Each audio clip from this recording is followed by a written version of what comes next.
Ah non, c'est bon.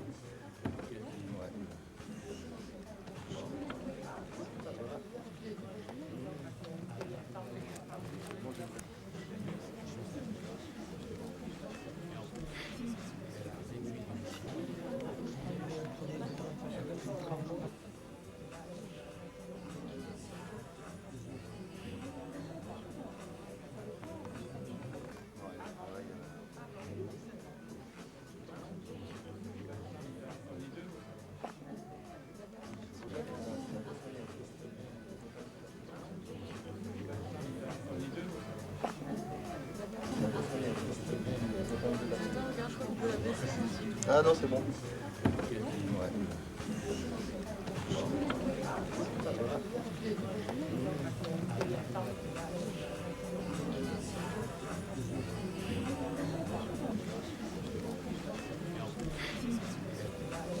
Bonsoir mesdames et messieurs, et merci d'être de nouveau là. Et j'espère d'être là encore dans les jours qui vont suivre.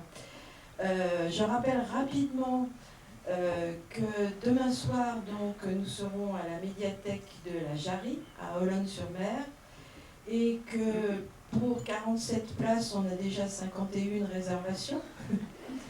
Donc on peut rajouter quelques chaises, mais si jamais la séance de demain soir vous intéresse, eh bien pensez à nous le dire très très vite, parce que ça s'est rempli à toute vitesse, ce qui nous fait d'ailleurs évidemment bien plaisir. Alors je voulais rappeler également que samedi, donc, nous serons toute la journée à la Gargamoelle, au château d'Olonne, pour la première mondiale du journal d'un vidéaste de Thierry Nouel, lequel Thierry Nouel est dans la salle d'ailleurs. Voilà, il est là. Donc les séances commencent à 10h30 et on terminera le soir, je ne sais pas exactement, à 23h30. Et Thierry sera là évidemment toute la journée. Il est là pendant tout le festival bien sûr, mais précisément samedi pour parler, expliquer ce que c'est qu'un journal d'une telle ampleur, puisqu'il a filmé sa vie et la vie du monde entre 2000 et 2010. Et Dieu sait qu'il s'en est passé des choses dans ce laps de temps. Et puis dimanche, nous serons au Théâtre de la Licorne, à Olonne-sur-Mer. Donc nous faisons les trois communes, hein, c'est la fusion avant la fusion. Au Théâtre de la Licorne, donc on vous attend nombreux, si possible, dès le matin pour un colloque, une table ronde autour du journal filmé, où seront présents la plupart des réalisateurs des films qu'on va montrer pendant tout ce festival. Et donc il y en a déjà certains qui sont là, d'autres qui arriveront demain. Alors donc Thierry Nouel, Gérard Courant, dont je vais vous parler très rapidement, qui est derrière sa caméra, Joseph Mordeur, je vois que tu dois connaître, voilà, dont on a déjà passé pas mal de films, Violaine Le Fur, qui est là en face de moi, dont on a passé le film hier soir, Carole Contant, voilà, qui est là aussi, dont on passe le film dimanche matin. Voilà, et puis il y en a bien d'autres qui vont arriver donc demain et samedi, et ils sont tous là dimanche matin pour parler donc de cinéma et singulièrement de ce genre cinématographique un peu particulier qui s'appelle le journal filmé. L'après-midi de dimanche, il y aura 2 séances avec 2 avant-premières, le film de Mathieu Hague, L'Orphelinat, et le film de Joseph Mordeur, Le lieu du mélodrame. Vous découvrirez, je pense, avec plaisir. Voilà, un tout petit point sur les tarifs. Je sais qu'on reçoit assez nombreux coups de téléphone parce que on a fait deux renseignements, enfin 2 zones de renseignements différentes.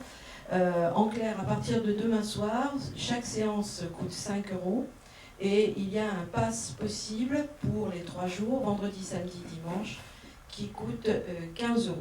Voilà, et donc on peut vous en vendre dès ce soir ou dès demain soir, samedi, etc. Voilà, donc ça c'est pour le futur. Alors revenons au présent. Donc ce soir nous avons voulu faire un hommage spécifique à une grande réalisatrice, Agnès Varda, qui, comme vous le savez peut-être, a fêté ses 90 ans cette année. C'est une dame qui ne se déplace pas forcément facilement, mais dont on voit les films avec toujours autant de plaisir. Alors pourquoi Agnès Varda? De notre point de vue, c'est une très grande cinéaste de l'autobiographie. Elle a fait beaucoup de films où elle évoque de près ou de loin, mais quelquefois de très près, sa propre vie. Je pense particulièrement au film Les plages d'Agnès ou encore Les veuves de Noirmoutier. Je ne sais pas que vous avez peut-être vu.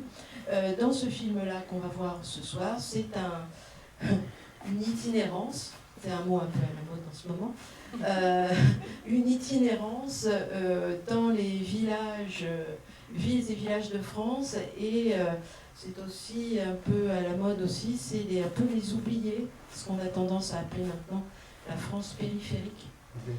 Qu'Agnès Varda et GR sont allés voir et ont filmé et photographié, vous allez voir, de façon extrêmement magistrale. Alors, avant le film d'Agnès Varda, nous allons découvrir 2 films de Gérard Courant, qui est un de nos plus anciens compagnons de route. Voilà. Il y a très longtemps qu'on connaît Gérard Courant et qu'on se voit régulièrement, on l'invite pour des tas d'occasions.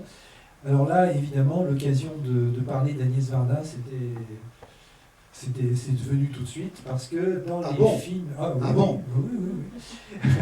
Dans les films de Gérard Courant, il y a au moins les 2 petites choses qu'il va vous présenter tout de suite. Moi, je ne vais pas en dire plus. Par contre, vous voyez, si vous regardez cette diapositive, il y a marqué « Présentation Gérard Courant et Maxime Pozzi ». Alors, il faut expliquer qui est Maxime Pozzi. Il se trouve que Maxime Pozzi, c'est un de mes anciens élèves. J'étais prof de cinéma au lycée Guisteau à Nantes, et j'ai vu défiler un certain nombre de gens qui ont fait des études de cinéma, qui sont allés à la FEMIS ou ailleurs ensuite. Et j'ai eu la surprise, quand on a revu le film Visage Village d'Agnès Varda, de constater au générique que le monteur, c'était Maxime Pozzi. Alors tout de suite, j'ai bondi sur mon téléphone, j'ai dit « Maxime, mais c'est vraiment toi qui as monté le film d'Agnès Varda ?» Et il me dit « Bah oui !» En fait, c'est quelqu'un qui avait fait déjà un certain nombre de petits boulots, et c'est son premier montage d'un long métrage sorti en salle. Alors, le problème, c'est que Maxime Pozzi n'est pas avec nous, ou plus exactement, il est à moitié absent, parce que jusqu'au dernier moment, il nous avait assuré qu'il ferait tout son possible pour venir, mais il est justement embauché, suite au succès de Visage Village, il a été tout de suite embauché pour monter un autre long métrage, et les délais sont très serrés, il n'a finalement pas pu venir. Mais il n'est pas tout à fait absent, parce qu'il nous a envoyé un petit témoignage qui dure 10 minutes et qui explique comment il a travaillé avec Agnès Varda et JR. Et ce petit document, il est dans la machine, et on le montrera juste après le film, et ça nous permettra d'en savoir un peu plus et puis de discuter autour de ça. Voilà, je me tais. Alors, juste après le film d'Agnès Varda. Alors, avant le film d'Agnès Varda, on a donc 2 films courts de Gérard Courant. Alors, le premier s'appelle Compression de la pointe courte. Alors, je le laisse dire ce que c'est qu'une compression, mais je dis simplement que La Pointe courte, c'est le tout premier film d'Agnès Varda. Et le cinématon de Sandrine Bonner, alors il expliquera ce que c'est qu'un cinématon, mais Sandrine Bonner, bon, je pense que tout le monde la connaît. Et alors, pourquoi on a choisi Sandrine Bonner? Eh bien, parce qu'elle a tourné avec Agnès Varda, particulièrement dans un film absolument magnifique qui s'appelle Sans toi ni loi, où elle était... un des meilleurs films d'Agnès Varda. Voilà, où elle était magnifique comme d'habitude. Et donc, c'est un hommage indirect à Agnès Varda que de montrer ce cinématon de Sandrine Bonner, qui a été filmé, si je ne m'abuse, quand elle était toute jeune. Elle avait 15 ans. C'était avant son premier film officiel avec Piala, qui était À nos amours. Donc, alors, je vous présente les 2 films. Alors, qui ont été choisis par Pierre et Dominique Lodigeois à l'intérieur de mon immense filmographie. Donc, Pierre m'a dit, je voudrais montrer La compression de la pointe courte et le cinématon de Sandrine Bonner. Alors, je vais essayer d'être rapide. Donc, la série des compressions, donc, elle a commencé en 1995 pour célébrer les 100 ans du cinéma et également les 30 ans de l'invention du Super 8 qui a été créé en 1965. Alors, pourquoi la série des compressions? En fait, je m'étais aperçu d'une chose qui était absolument très bizarre. Au début des années 90, je rencontrais très souvent des cinéphiles, vraiment des amoureux du cinéma, des gens qui aimaient le cinéma, qui vivaient pour le cinéma, et à ma très grande surprise, ils n'avaient pas une vision globale de l'histoire du cinéma, ce qui me semblait totalement aberrant. Pour les personnes de ma génération, et même de la génération d'après, l'histoire du cinéma est extrêmement claire, avec des différentes périodes, l'avant-garde des années 20, le cinéma muet, le cinéma parlant, le néo-réalisme, etc., la nouvelle vague, le free cinéma, bon, et j'en passe. C'était quelque chose de très clair. Alors pourquoi? Pour plusieurs raisons. Il y avait les revues de cinéma qui étaient extrêmement pédagogiques et qui faisaient un travail fabuleux sur le cinéma. Il y avait les ciné-clubs qui étaient très importants pour la connaissance du cinéma, pour expliquer le cinéma. Et il y avait aussi la télévision. Les films qui passaient à la télévision en soirée montraient un cinéma de qualité. Aujourd'hui, on peut voir des films de qualité à des horaires extrêmement tardifs ou sur des chaînes spécialisées du câble. Mais dans ma jeunesse, on pouvait voir un Bergman à 20h, le lendemain, on pouvait voir un Buñuel. Le surlendemain, pareil, à 20h, on pouvait voir un Antonioni, par exemple. Bon. Et donc, ça me semblait complètement incroyable que des gens, en 1995, qui étaient des amoureux du cinéma, n'aient pas une vue globale de l'histoire du cinéma.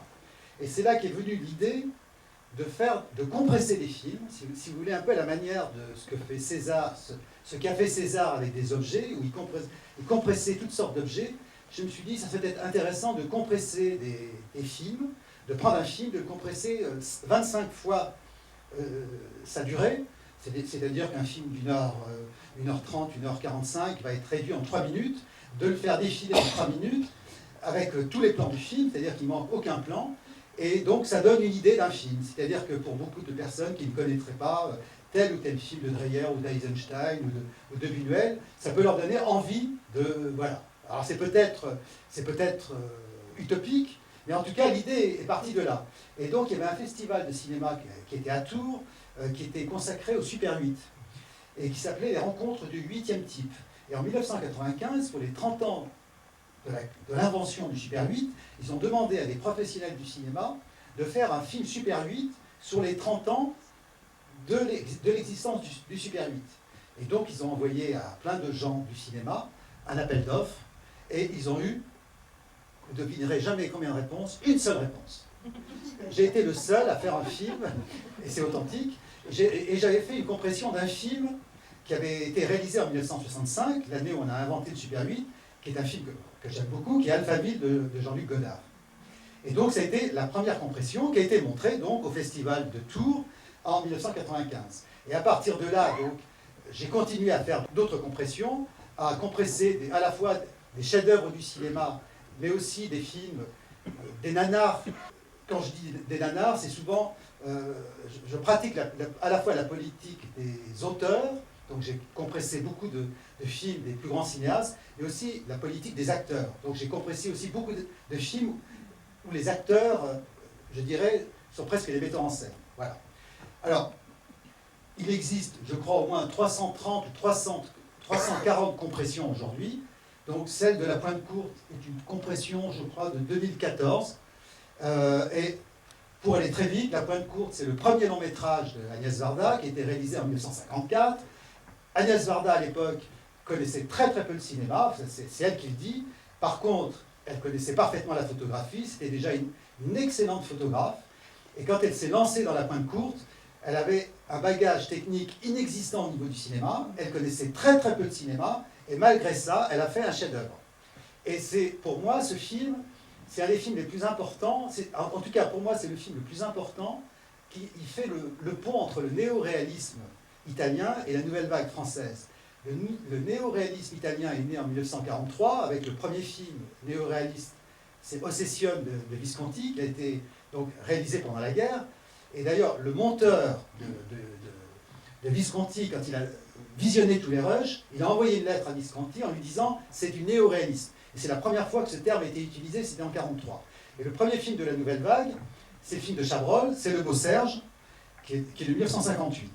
Et le film d'Agnès Varda, qui est de 1954, si vous voulez, c'est une sorte de mix entre le néo-réalisme, qui était un cinéma qui s'intéressait souvent aux pauvres, qui était un cinéma qui était tourné avec très peu de moyens, qui n'était plus tourné en studio, parce que tous les studios en Italie avaient été démolis ou abîmés par la guerre, qui était tourné par des acteurs qui souvent n'étaient pas connus, pas encore, qui allaient l'être. Et en tout cas, tous les films néo-réalistes avaient un côté politique et social très fort. Quant à la Nouvelle Vague, c'est plutôt un cinéma, donc, comme le néo-réalisme, un cinéma de petit budget, fait par des jeunes cinéastes, mais qui ne s'intéressait pas au social et au politique, tous les premiers films de la Nouvelle Vague. Par contre, c'est un cinéma de stylistes, c'est des Chabrol, Godard, Romer, Rivette, Truffaut, voilà, c'est avant tout le style qui les intéresse au départ. Après, ces cinéastes, qui sont des cinéastes un peu apolitiques, au moment où ils commencent la Nouvelle Vague, certains vont passer vraiment très à gauche, ou même à l'extrême gauche, mais en 1958, 59, 60, tous ces cinéastes ne s'intéressent pas à la politique. Alors que, en dehors de ce noyau dur de la Nouvelle Vague, existaient des cinéastes qui étaient donc un peu dans la mouvance d'Agnès Varda, comme Chris Marker, comme Alain Resnais, qui sont des cinéastes qui sont arrivés en même temps que la Nouvelle Vague, mais qui ne faisaient pas partie de ce petit milieu des cahiers du cinéma dont j'ai cité les 5 noms, et c'était des cinéastes qui étaient beaucoup plus à gauche. Et Georges Sadoul, le critique de cinéma et l'historien du cinéma, avait fait une séparation très intéressante entre les cinéastes de la Nouvelle Vague de la rive droite, la Seine, et les cinéastes de la Nouvelle Vague de la rive gauche. Les cinéastes de la Nouvelle Vague de la rive droite, c'était Godard, Chabrol, etc., ceux dont j'ai parlé tout à l'heure, qui étaient tous basés sur les Champs-Élysées, où les cahiers du cinéma étaient basés. Et les cinéastes de la rive gauche, c'était surtout des cinéastes du quartier latin, qui était à l'époque un quartier d'étudiants. Et donc, Georges Sadoul faisait vraiment une très nette séparation. Voilà. Bon. Et très rapidement, maintenant, je voudrais vous parler des cinématons. Donc, c'est un travail que j'ai commencé il y a plus de 40 ans, 1978, qui consiste à faire des portraits filmés de toutes sortes de personnalités du milieu artistique, un peu du monde entier. Et le principe, c'est que tous les portraits filmés sont réalisés exactement selon les mêmes règles. À savoir, c'est un gros plan, dont vous allez le voir très vite avec Sandrine Bonner, qui est muet, qui dure 3 minutes et demie. Alors, au départ, c'était la durée de la bobine de film en Super 8, en Kodachrome Super 8, et chaque personne est libre de faire ce qu'elle veut devant la caméra. Et donc, le portrait de Sandrine Bonner, c'est le numéro, je crois, 238. Il a été réalisé en juillet 1982, donc la série existait déjà depuis 4 ans. Donc aujourd'hui, sauf erreur, je crois qu'il y a 3027 cinématons, et l'ensemble des cinématons dure presque 202 heures. Et il y a eu déjà des intégrales par le passé où tous les cinématons ont été montrés du premier au dernier. Alors là, c'est un peu l'inverse, on vous montre qu'un cinématon, mais je vous encourage, si l'expérience vous intéresse, allez sur Internet, ils sont tous visibles sur YouTube. Si vous voulez voir par exemple le cinématon de Wim Wenders, vous faites Wim Wenders cinématon et vous le trouverez. Si vous voulez voir Godard, je ne sais pas, Richard Boringer, Philippe Solers, et Joseph Morder, Pierre Le Dijois, Dominique Le Dijois. Donc il y a des centaines et des centaines de cinématons qui sont à voir sur Internet. Voilà, je vous souhaite une excellente projection. On dit 2-3 mots sur le film de... Non, on en parlera après. Je voulais simplement rappeler que pour la Pointe Courte, à l'époque de la Pointe Courte, Agnès Varda était photographe du TNP, du Théâtre National Populaire de Jean Vilar, et que c'est dans les rangs du TNP qu'elle a choisi ses comédiens, à savoir Philippe Noiret, que vous allez reconnaître. C'est son premier rôle au cinéma. Hein. Voilà. Et Sylvia Montfort. Oui, Sylvia Montfort, donc elle avait déjà tourné, mais Noiret, c'est son tout premier film. Et donc le film est tourné à la Pointe Courte. Si vous connaissez Sète, c'est à 7. C'est donc à Sète. Il faut savoir que Agnès Varda a vécu à Sète au début de la Deuxième Guerre mondiale. Elle est partie de Bruxelles pour s'installer à Sète. Elle a dû y rester 2 ou 3 ans. Et avant la fin de la Deuxième Guerre mondiale, la famille est allée s'installer à Paris. Et donc la Pointe Courte, c'est l'endroit précis où l'étang de Thau donc, se déverse dans la Méditerranée. Et c'était un quartier de pêcheurs, c'était un quartier très pauvre. Aujourd'hui, paraît-il que c'est devenu très bobo, mais ça je n'en doute pas. Mais à l'époque, c'était vraiment un quartier de pauvres. Et c'est ça qui fait joindre Agnès Varda avec le néo-réalisme, où la grande majorité des films de l'époque néo-réaliste italienne, disons de 1943 à la fin des années 40, c'est vraiment on montre le peuple, on montre les pauvres, on montre des gens qu'on ne montrait jamais au cinéma. Et là, Agnès Varda, elle est complètement dedans. Voilà. Voilà, donc bonne projection et bonne expérience, parce que aussi bien la compression que le cinématon, c'est une expérience. Voilà, mais la compression, vous allez voir, ça va très très vite, parce que vous avez tous les plans du film en 3 minutes.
Je voudrais rappeler que La Pointe Courte, c'est le premier long métrage d'Agnès Varda, et Visage Village, c'est son dernier film, enfin le plus récent.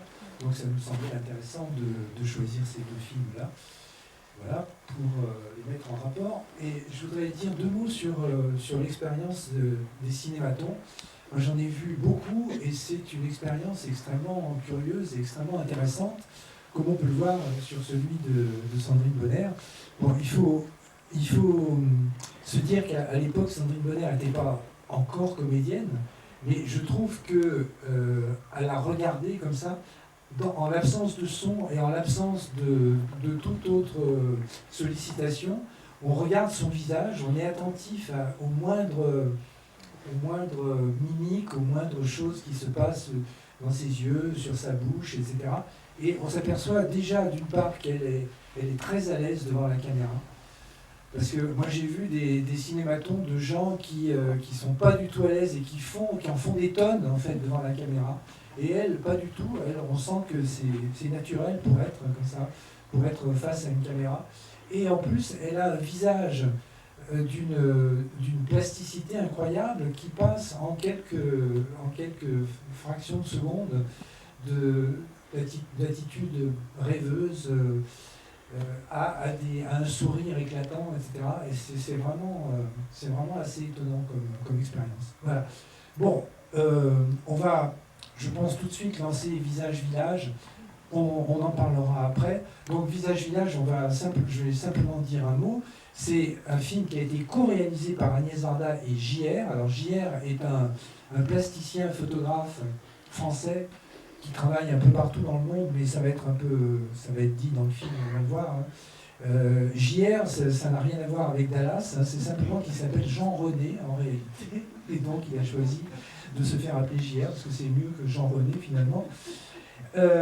Et il y a une grande complicité entre eux deux, entre Agnès Varda qui vient plus du cinéma et de l'autobiographie, et JR qui est plus de la photographie et du travail plastique et du travail sur le social aussi, mais ça on va le revoir, on va s'en apercevoir très bien. Voilà. Bon, j'en dirai pas plus, et vous verrez que, alors je pense, après le film, on fera une petite minute de noir ou de pénombre, et on enverra tout de suite le témoignage de Maxime Pozzi, qui vous dira des choses sur comment s'est passé ce film. Et puis ensuite, on pourra faire une grande discussion avec Gérard et puis tous les gens qui voudront parler. Voilà. Donc, on enchaîne avec Visage Village. La date réelle du film de Agnès. Alors, c'est le dernier film d'Agnès Varda. Il est sorti exactement, j'ai même pas... 2017. Voilà. 2017. Sorti en 2017. Bon, le film a 2 ans, puisqu'elle dit dans le film qu'elle a 88 ans et elle vient de fêter ses 90. Donc ça a été tourné il y a 2 ans. Voilà. Tourné en 2016 et sorti tourné en 2016, sorti en 2017. C'est la première fois qu'Agnès Varda co-réalise un film. Tous les films qu'elle a fait depuis 1954, c'était toujours des films en solo. Et même quand elle a partagé donc, la vie avec Jacques Demy, en fait, avec Jacques Demy, elle n'a jamais co-réalisé un film. Je pense que ça allait se faire. Malheureusement, Jacques Demy est mort beaucoup trop tôt. Et d'ailleurs, à ce propos, j'ai trouvé un document très original. C'est un document de la télévision française qui dure, je crois, une douzaine de minutes et qui a été réalisé en marge du tournage, pour moi, du plus beau film de Agnès Varda, qui s'appelle Le Bonheur, qui est un film de 1964, je crois, et où c'est un portrait à la fois de Jacques Demy et d'Agnès Varda. Et en fait, on leur pose un peu toujours les mêmes questions à chacun d'eux, mais ils sont dans une pièce différente, hein, ils ne savent pas ce que l'autre répond. Et c'est très très étonnant. Et la façon dont ils répondent, c'est-à-dire que à ce moment-là, à aucun moment, on peut imaginer qu'ils puissent travailler ensemble. C'est-à-dire que leur art est complètement séparé. Mais là, c'était en 1964, et je pense que l'évolution d'Agnès Varda, mais aussi l'évolution de Jacques Demy, aurait, à mon avis, fait que dans les années 90, ils allaient faire un film ensemble. J'en suis persuadé. Mais en tout cas, ce document, je ne sais pas s'il est toujours sur YouTube. En tout cas, il est sur le site de l'INA. Et c'est très très étonnant, les réponses, elles sont complètement prémonitoires sur la carrière future de Jacques Demy et la carrière future d'Agnès Varda. Donc je vous conseille de retrouver ce document. On peut rappeler que Jacques Demy, il est mort en 1990, et il avait à peine 60 ans, quelque chose comme ça. Oui, il a une carrière courte, parce que son premier long métrage, c'est au début des années 60. Bon, il avait fait beaucoup de films avant, de courts métrages. Il a même commencé, Jacques Demy, par du cinéma d'amateur. Il fait partie des rares cinéastes de l'histoire du cinéma qui ont commencé par le cinéma amateur et qui sont devenus des grands professionnels. Alors, il y en a d'autres, hein. Il y a Jean-Pierre Melville aussi, il y a Édouard Molinaro, Molinaro qui a même remporté des prix dans des festivals de cinéma d'amateurs. Mais en fait, il y a assez peu de cinéastes amateurs qui sont devenus des grands professionnels. Et l'histoire de Jacques Demy est racontée dans Jaco de Nantes, d'Agnès Varda, avec des images bouleversantes de Demy quelques mois en fait avant son décès. En tout cas, donc l'extrait que vous voyez dans le film de Godard, là, donc en fait, c'est à la fois deux choses. C'est intégré dans le deuxième long métrage d'Agnès Varda, qui est Cléo de 5 à 7, qui est un film de 62, je crois, ça fait erreur, et qui était produit par De Beauregard, le producteur de Godard. Et donc c'est une séquence, c'est-à-dire à l'intérieur de l'histoire du film, de Cléo de 5 à 7, avec Corinne Marchand, à un moment donné, on passe à autre chose, pendant 5 minutes, on passe dans un film muet avec des personnages qui sont des personnages qu'on ne revoit pas dans le film. Donc c'est un peu la bande à Godard. Il y a Godard, Anna Karina, sa femme. Il y a aussi Jean-Claude Brialy. Il y a Eddie Constantine, qui va bientôt tourner qui avait déjà tourné avec Godard un court-métrage dans un film à sketch, qui va tourner Alphaville bientôt. Il y a aussi Yves Robert, bon, lui, il est d'une autre bande. Et c'est très étonnant. Et ce film, en fait, ce petit film qui est intégré dans Cléo de 5 à 7, elle en a fait aussi un film qui est indépendant, alors qui s'appelle Les Amants du Pont. Aidez-moi. McDonald's, je crois. Voilà, c'est ça, voilà, oui.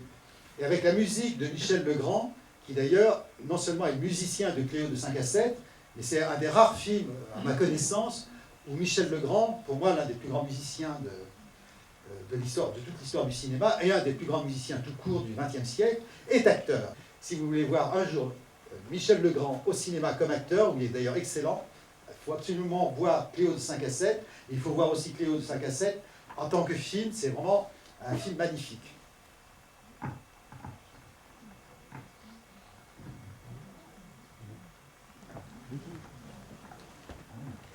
D'après ce que l'on a vu là de Maxime Bozzi, d'après ce qu'on a vu de Maxime Bozzi, en fait, le monteur, c'est l'élément crucial d'un film.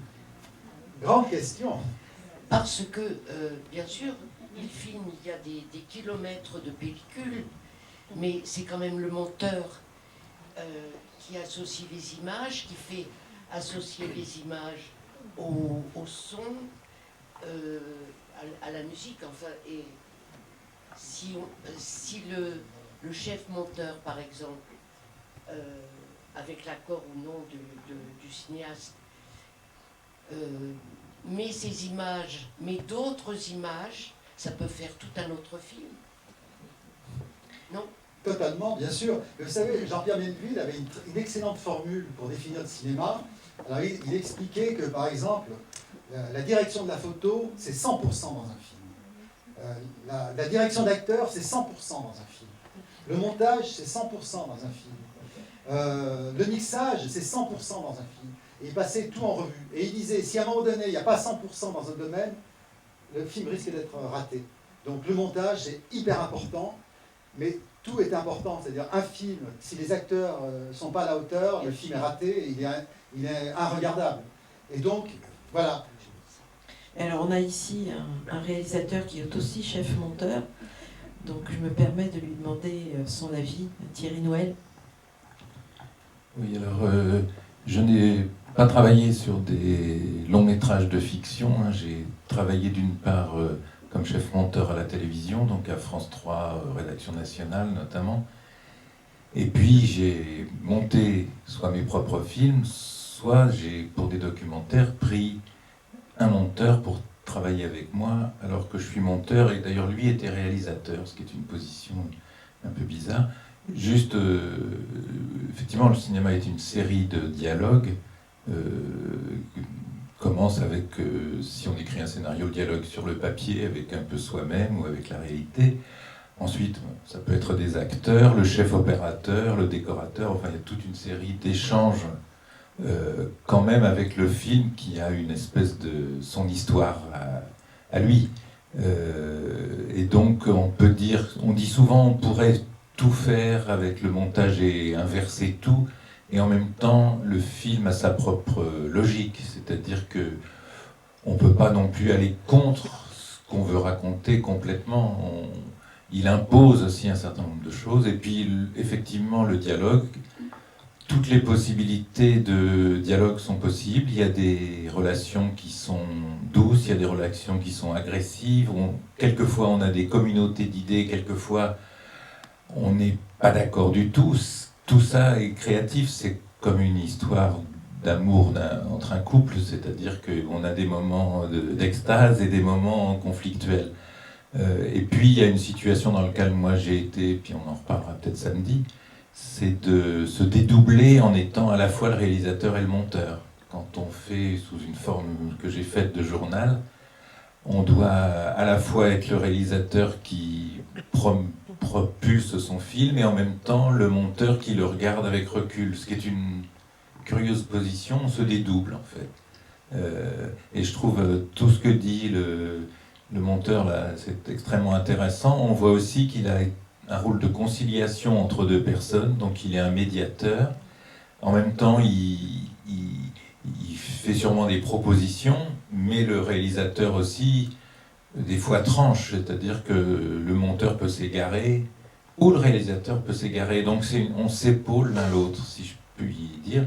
Et je trouve que ce qu'il raconte sur l'histoire de Godard est extrêmement intéressant, comment monter quelque chose autour d'une absence, c'est-à-dire...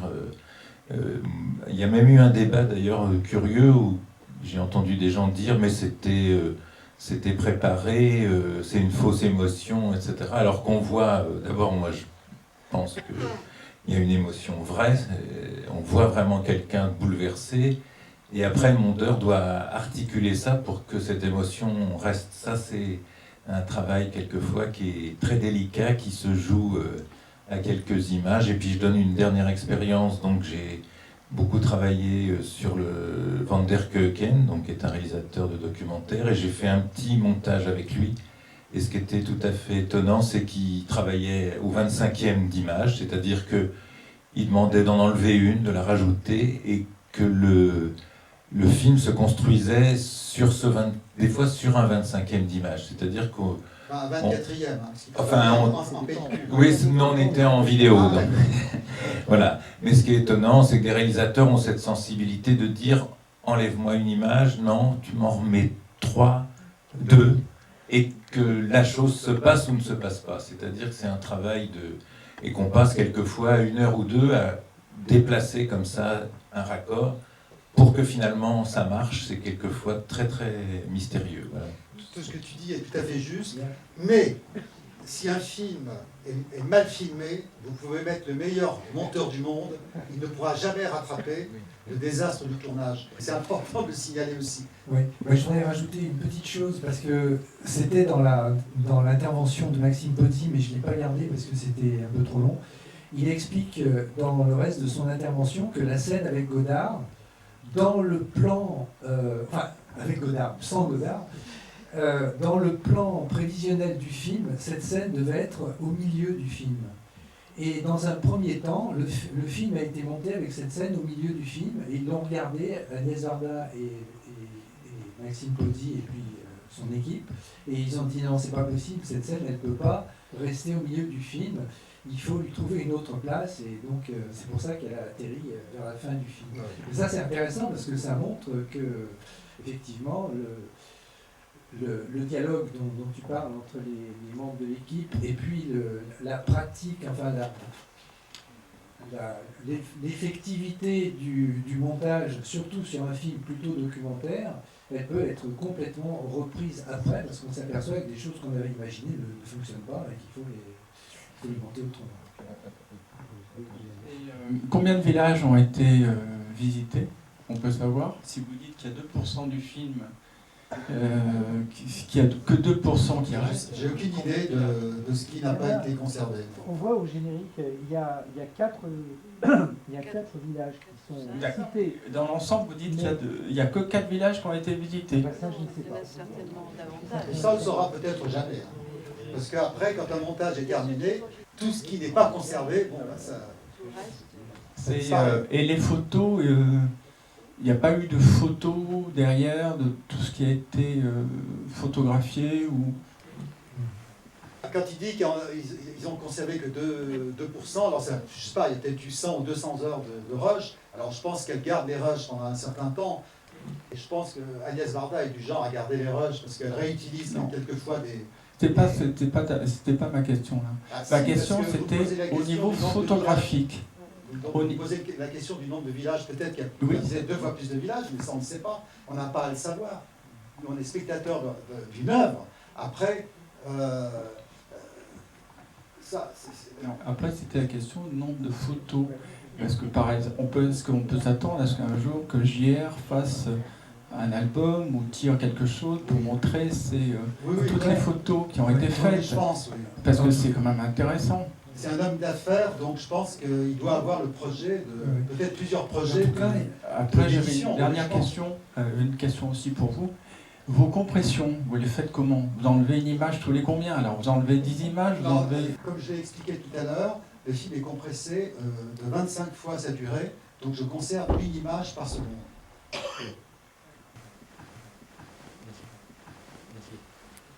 Dans les films traditionnels, il est exceptionnel qu'un plan dure moins d'une seconde. Donc, dans une compression, normalement, il y a tous les plans du film. Alors, si je faisais la compression de certains films expérimentaux, qui sont des films image par image, là, je ne pourrais pas avoir tous les plans d'un film. En tout cas, par exemple, l'exemple de la pointe courte, évidemment, vous avez tous les plans du film. Dans 2 cas précis, de 2 compressions, qui est notamment la compression d'À bout de souffle de Godard. Donc la compression d'À bout de souffle existe, donc elle a été pas mal montrée. Et après j'ai fait une décompression, j'en ai fait un film, alors j'en ai refait un long métrage exactement de la durée du film de Godard, dont j'ai un titre qui s'appelle, le titre va me revenir, et donc le film revient à sa durée initiale.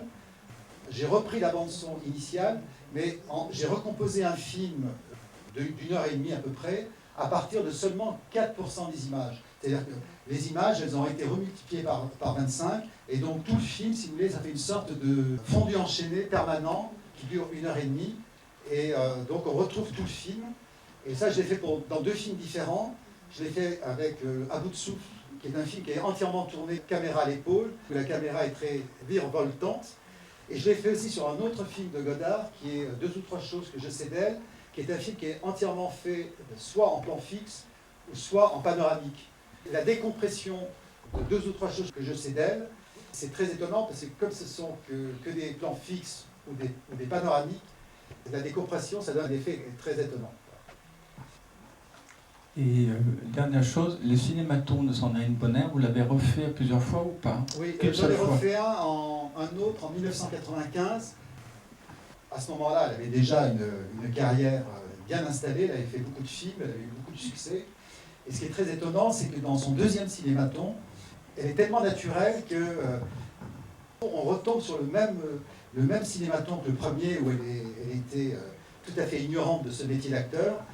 C'est très étonnant parce qu'on peut imaginer que le 2e cinématon, avec tout le métier qu'elle a emmagasiné en 13 ans, donc va complètement changer son comportement. Et pas du tout, elle fait quelque chose de complètement naturel. Enfin, c'est pas calculé. C'est très étonnant de voir les deux cinématons. C'est très surprenant. Moi-même, j'avais été très surpris.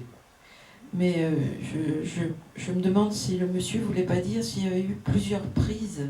Et en fait, des cinématons, il n'y a qu'une prise. C'est ça que vous vouliez dire, qu'il y avait eu plusieurs prises? Il n'y a toujours qu'une seule prise dans le cinématon. Ah d'accord, oui. Oui, parce que vous l'avez dit, ça dure 3 minutes, le temps de Oui. la bobine de... Oui, donc on est d'accord, parce que c'est Dominique qui pensait que... Si vous l'avez fait à plusieurs reprises. Oui. Voilà, c'est ça, on est d'accord, oui. Alors en général, les cinématons, à part quelques exceptions, les personnes sont filmées qu'une seule fois, mais il y a quelques exceptions, dont Sandrine Bonner, qui a eu la chance d'être filmée plusieurs fois. Mais disons, l'objectif principal, c'est quand même de filmer des personnes différentes. Comme je le disais tout à l'heure, je crois que j'en ai filmé 3026 ou 3027, donc en 40 ans et demi de tournage. Il y a même eu des numéros 0 avant. On pourrait dire même que les cinématons existent depuis 42-43 ans. Voilà. Et ça fait à l'heure actuelle une durée de combien? Alors, les cinématons officiels, la série officielle de numéro 1 à 3026 ou 27, ça dure 202 heures exactement. Il y a aussi, mais ça je ne veux pas trop en parler parce que ça serait un peu long, il y a aussi des cinématons hors collection. Mais bon, qui ne sont pas dans la série, qui sont hors série. Pour revenir aux compressions, au départ, moi j'en avais fait une compression, je pensais en faire qu'une, pour ce festival à Tours qui célébrait les 30 ans du cinéma en Super 8. Et puis je me suis pris au jeu en faire d'autres. Et puis bon, il y a un certain nombre de personnes qui ont été intéressées. Et puis le Centre Pompidou, par exemple, quand il y a eu la rétrospective de Jean-Luc Godard en 2006, qui était presque une intégrale, qui n'était pas une intégrale parce que Godard n'a pas voulu que ça soit une intégrale parce qu'il était en conflit avec le Centre Pompidou. Donc il y a 2-3 films qui ne sont pas passés. Il y avait 2-3 films qui n'étaient pas de Godard qui passaient dans cette rétrospective. Et donc le Centre Pompidou m'avait demandé la compression d'Alphaville et la compression d'À bout de souffle. Mais il fallait avoir l'accord de Godard, qu'ils ont envoyé des films à Godard, et Godard a dit ok, on passe ces 2 films-là. Et ce qui est très amusant, c'est que, donc ça c'était en 2006, et en 2010, quand Godard a réalisé Film Socialisme, donc la bande-annonce de Film Socialisme, c'était une compression de son film. C'est une sorte de... Alors il y a quelques critiques de cinéma, mais pas tellement, qui ont quand même remarqué que c'était un hommage aux compressions que je faisais déjà depuis un certain nombre d'années. Et puis, quand le Centre Pompidou-Metz a ouvert en 2010, la première exposition qui a été créée, c'était en juin 2010, elle s'appelait Chef-d'œuvre, point d'interrogation. Et c'était donc une exposition avec essentiellement des artistes plasticiens, mais il y avait aussi une partie cinéma. Et en fait, il y avait 27 films de l'histoire du cinéma qui étaient montrés, en partie ou en extrait. Et dans les 27 films, il y avait compression de À bout de souffle, qui était montré dans un tableau. Donc il y avait tout un circuit. Et le film passait en permanence, du matin au soir, dans un tableau. J'étais le seul cinéaste pas connu dans le choix des films qui étaient présentés. Si, il y avait Alain Fleischer aussi. Et autrement, il y avait Hitchcock, Brian De Palma, les Frères Lumière, Orson Welles, Sacha Guitry, Godard, etc. Et en fait, cette exposition a eu énormément de succès. Parce que quand on sait que la fréquentation du Centre Pompidou-Metz maintenant est passée aux alentours de 250 000 visiteurs par an, là, cette exposition avait fait 700 000 visiteurs. Donc il y a 700 000 visiteurs qui ont vu la compression d'À bout de souffle. En ce qui concerne ces compressions, il y en a beaucoup qui ont été édités en DVD, en bonus d'un certain nombre de DVD qui ont été édités autour de mes films. Et par exemple, il y a eu des compilations de compression autour des films de Godard. Mais les éditions L'Harmattan ont édité un DVD sur Juliette Berthaud, donc il y avait aussi des compressions de beaucoup de films où jouait Juliette Berthaud. Idem avec Bernadette Lafont. J'ai fait un film sur Bernadette Lafont et en bonus, il y avait, je sais pas, une vingtaine de compressions de films dans lesquels jouait Bernadette Lafont. Donc il y a un certain nombre de compressions qui sont donc visibles en DVD, et l'intégrale des compressions est visible à la Bibliothèque nationale de France, à l'intérieur du fonds Gérard Courant, qui a été créé en 2010, et avec des centaines d'autres films. Pour information, puis il y en a quelques-uns qui sont sur Internet, mais pas beaucoup, parce qu'il y a des histoires de droits. Ce que je n'ai pas dit aussi, c'est les compressions. Je ne demande jamais les droits aux ayants droit ou aux producteurs. Que ce soit la Fox, Paramount, Gaumont, donc j'ai jamais demandé les droits. Pour l'instant, j'ai jamais eu de problème. Au contraire, donc Godard me rend hommage, mais aussi j'ai été très surpris, il y a 4-5 ans, j'ai reçu un message de la fille de Willy Rosier. Et Willy Rosier, c'était un cinéaste qui a fait des films des années 40 aux années 70. Alors on dit, ouais, c'est un cinéaste de nanar, hein. C'est du cinéma populaire du samedi soir.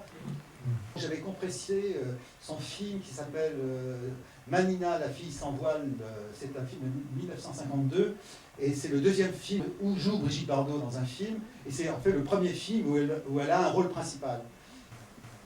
Sa fille m'avait envoyé un message de remerciement en disant c'est fantastique que des gens aujourd'hui, alors c'était je sais pas en 2014, s'intéressent encore à l'œuvre de mon père, etc. etc. C'était des remerciements. Mais je m'attends à tout moment à recevoir une lettre d'insulte ou un message d'insulte d'une grande société de cinéma en disant c'est un scandale, vous utilisez nos images sans autorisation. Je m'y attends un jour, ça arrivera, je sais, parce que vu le nombre de compressions que j'ai réalisées, il y en a plus de, je sais pas, 330 ou 340, il est évident qu'à un moment donné, je vais avoir des personnes qui ne vont pas être très contentes de ce que j'ai fait. Mais bon, la plupart comprennent ma démarche, quoi. Donc, voilà. Ok, ben écoutez, merci. Et allez voir La Pointe Courte. Hein. Ah, si, oui, si vous avez l'occasion, regardez ce film.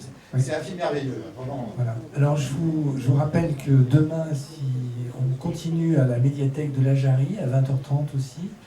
Samedi, c'est donc le journal de Thierry Nouel. Et dimanche, on se retrouve au théâtre de la Licorne avec un débat dimanche matin et un repas offert par Petite Lanterne et Super U à tous les gens qui voudront bien venir dimanche à midi. Voilà. Bonne soirée et faites de beaux rêves.